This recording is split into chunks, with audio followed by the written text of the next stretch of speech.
नमस्कार शेतकरी मित्रांनो. आज आपण बघणार आहोत की भेंडीचा एक प्लॉट आहे.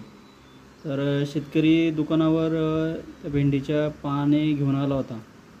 तर ती पाने इतक्या प्रमाणात मावा थ्रिप्स यांनी वापलेली आहे की ती पाने पूर्णपणे तेलकट आणि काळपट होऊन गेलेली आहे. आपण बघू शकता की पानांच्या खालून आणि वरून सुद्धा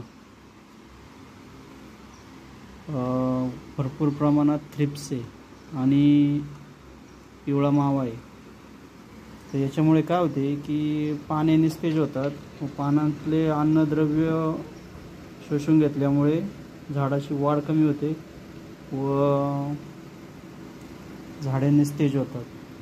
तर हे असे होऊ नये म्हणून आपण पहिल्यापासूनच काळजी घेणे आवश्यक आहे.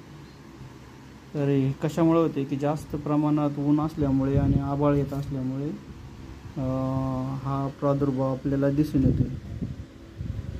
तर हा जो मावा आहे तो हा पिवळा झालेला आहे, म्हणजे पूर्णपणे हा परिपक्व आहे.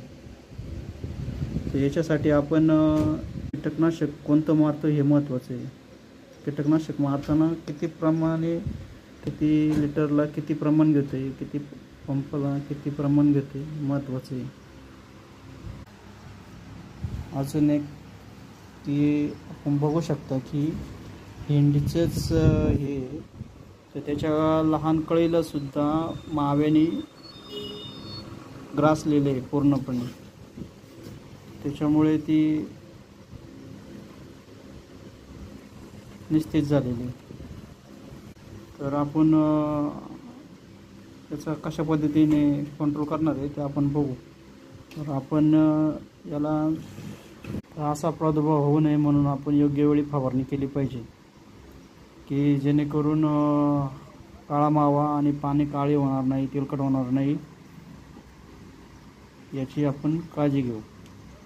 तर आपण याला साधारणपणे कराटे 20 लिटरला 40 ml, तसेच हॉट शॉट म्हणजे त्याच्यामध्ये इमिडाक्लोप्रिड आहे किंवा कॉम्फिडॉर याचा स्प्रे घेऊ शकता की जेणेकरून की हा पिवळा मावा थ्रिप्स कंट्रोल होऊ शकतो.